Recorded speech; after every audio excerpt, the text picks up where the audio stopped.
Hi everyone, thank you for watching Philippines Mini TV. This is the second video of disclosing the Korean tourism system. How do the Korean tour guides in the Philippines earn money? In the part 1 video, I explained how many Korean tourists visited to Philippines and how much they usually spend, and also how the Korean tour agencies make a fake promotions and why Korean tour guide has to shoulder $30 to $50 for each individual tourist. If you haven't watched the part 1, please click the card above and click the link below. Then now, let's take a look how the Korean tour guide generate her own profit from the tourists. There are two options. Option number 1 is to bring the tourists to have extra tour, which is commonly called option tour. In this option tour, the tour guide collects $50 to $150 from each individual tourist in order to explore them to a new tourist spot, which was not included in their schedule. Or it can be a massage service either.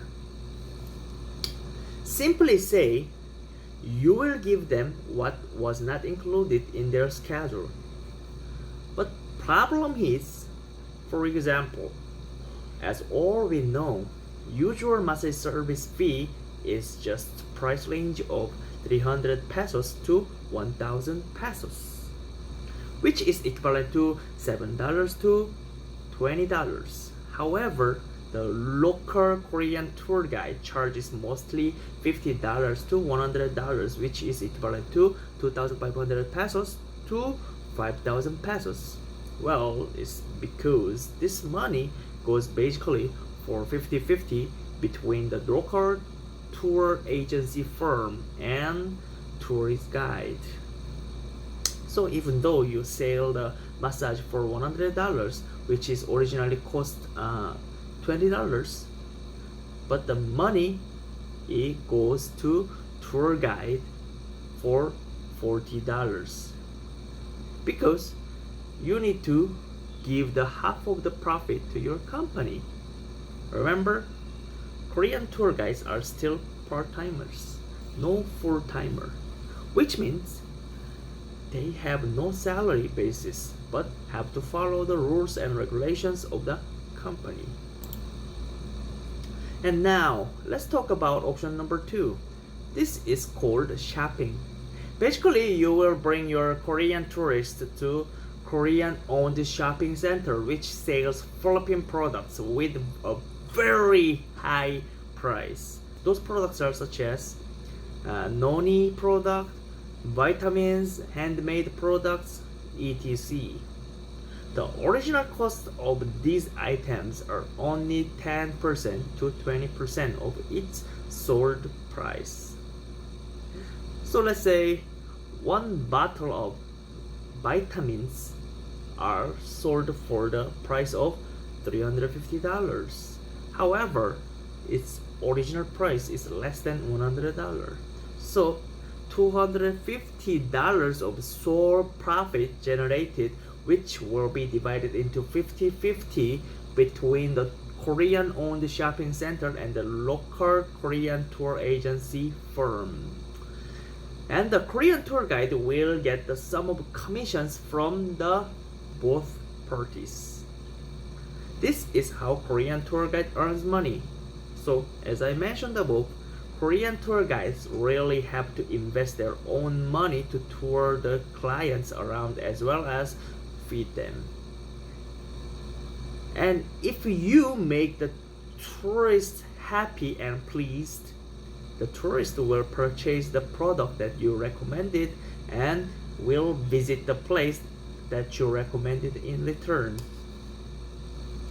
Besides, when you work as the Korean tour guides, you need to do some dirty entertainments for them. Let me tell you what. Some of Korean tourists, especially the man group, they tend to crave touring for sex. In a simple term, sex tour. There are even some tour packages for the taste of them. I will not show it in here, of course. They might sue me. Anyway, it is really true. In fact, this man tourist group usually go to the place where the prostitutions are spread, such as Balibago, Angeles City, Sabang Beach, Mindoro Island, Cebu, Malate, Manila, etc. I heard that even in Boracay there is something like this. What I want to mention is, even like this dirty tour, the local tour guide must follow them and entertain them. You know what these men usually talk? Hey tour guide, which bar is the best here? Where are the beautiful ladies? I want to have threesome. Can you find me 2 girls? How much is the girl? Hey, I don't speak English. Can you ask that girl for the discount? Hey, the girl I found was annoying. She just fucked me once and she went home. She said, "Oh, my baby is sick. I have to go home." Isn't she supposed to stay until morning? Oh, that's the agreement, right? Well, these filthy talks really happening. If you are a tour guide, you still have to entertain them, even though you feel very much offended, because that's your job. Being a Korean tour guide in the Philippines was, I don't know, sometimes I met good people, sometimes I met terrifying people. It's like 50-50. It's all about whom you met. However, what I want to emphasize is the Korean tour system in the Philippines are completely wrong. It was organized many years ago. Probably some Koreans or Korean tour companies organized it few decades ago. But the thing is, there must be a monthly salary provided along with the proper working visa. That's the first thing to do. And second, it's unacceptable. You have to spend your own money in order to buy the client's attention, and most importantly, you sell the product with very high prices. In my opinion, this is fraud case. I don't know much about the law, but I feel like this is completely wrong. Well, anyway, I already quit my part-time job even though I love to being a tourist guide. This kind of tour guide is not what I dream of. It's nothing different with hookers. Well, besides, I earned really little money from this as well. Anyway, that's beside the point. Okay, thank you for watching Philippine Korean TV. I wish that my video helps you to expand some knowledge about the life or industries for the Korean people. Anyway, we love Philippines, even me, I do. See you in the next video. Bye bye.